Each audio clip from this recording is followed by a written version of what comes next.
I'm Ryan, the product manager and CPST from Babytron. And today, I'll be showing you how to install the hybrid 3-in-1 and forward-facing using Latch. First, make sure the harness height on the car seat is at or above your child's shoulders. Unclip the top tether from the storage position on the car seat and place over the headrest.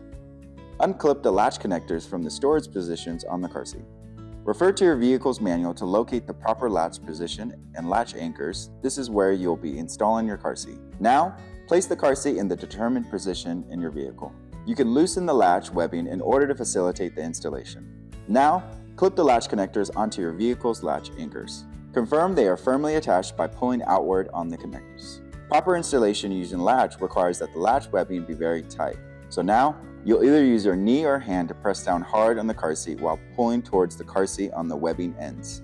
You should pull on the webbing ends following the same angle as the installed webbing.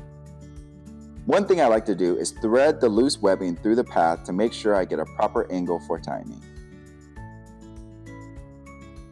Now, you'll attach the top tether onto your vehicle's tether anchor and pull it to confirm it's firmly attached.